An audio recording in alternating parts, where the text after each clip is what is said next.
في سياق منفصل اختتمت يوم أمس الدورة التكوينية للصحفيين في الملاحة الشراعية التي نظمتها الاتحادية الجزائرية للعبة تحت إشراف مستشارين في اختصاص الشراع بغية تزويد الصحفيين بمعلومات خاصة في هذه الرياضة نظرا لصعوبة أبجدياتها، كذلك لإيصال المعلومة الصحيحة وبكل دقة وإعطاء أهمية أكثر لهذه الرياضة في الجزائر.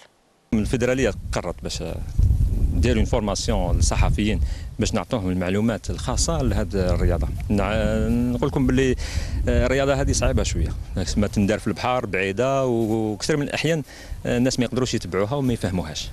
دونك اليوم هذه لا فورماسيون رايحه تسمح لنا حنا كاخصائيين في هذا كيش يقولوا الرياضه باش نعطيو المعلومات الخاصه للصحفيين باش يلحقوا المعلومات للناس. اسمع هكذا باش الناس كيعودوا يشوفوا في التلفازه ولا اسمه يكون تعليق مليح وتعليق جيد والناس تفهم، باسكو الصحفي هو سي الانترميدير كما نقولوا ما بيناتنا حنا وما بينات ما بين الشعب، وكانت باش كما نقولوا كيعطوا اهميه اكثر لهذه الرياضه. في ذات السياق لاقى هذا التكوين استحسان الجميع بما أن الاتحادية الجزائرية للملاحة الشراعية منحت الفرصة للإعلاميين للتعرف أكثر على هذه الرياضة وضمان تغطية نشاطاتها بطريقة مثالية وصحيحة. اليوم درنا يعني دورة تكوينية للإعلاميين في رياضة الملاحة الشراعية قامت بها الاتحادية الجزائرية للملاحة الشراعية. استفدنا، عرفنا هذه الرياضة عن كتب بعد ما كناش نعرفوها، ما كانش عندنا فكرة على هذه الرياضة، ما غطينا شحال من حدث ما نعرفوش القوانين، ما نعرفوش الانواع تاع القوارب المستعمله في هذه الرياضه. كذلك كانت هناك نبذه تاريخيه على تاريخ هذه الرياضه واستفدنا منها وكانت في المستوى.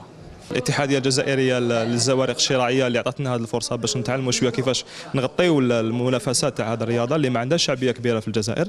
انا شخصيا كنت نغطي هذه المنافسات ما كنتش نعرف كيفاش نغطيها بطريقه مثاليه، ما كنتش نعرف مليح هذه الرياضه لانها كما نعرفوا ما عندهاش شعبيه كبيره في الجزائر. نتمنى من الاتحاديات الاخرى اللي عندها رياضات اللي ما عندهاش شعبيه في الجزائر دير نفس الخطوه اللي دارتها الاتحاديه الجزائريه للزوارق الشراعيه. انا بالنسبه لي هذه الرياضه ما كنتش نعرفها مليح. انا قبل ما نجي لهنا كانت عندي معلومات قليله على هذه الرياضه، وكي جيت لهنا تعلمت بزاف امور من هذه الفورماسيون.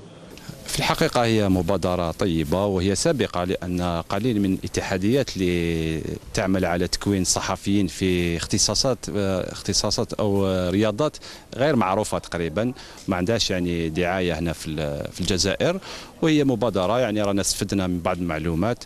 انتظروا إن شاء الله اليوم الثاني وين راح يكون هناك تكوين ميداني نتعلموا أكثر يعني خاصة قوانين يعني المسابقة، حتى عندما يكون صحفي يغطي هذه المسابقات مستقبلا تكون عنده درايه وما يكونش يعني في كل مره مضطر انه يطلب معلومات من المسؤولين ولا المنظمين.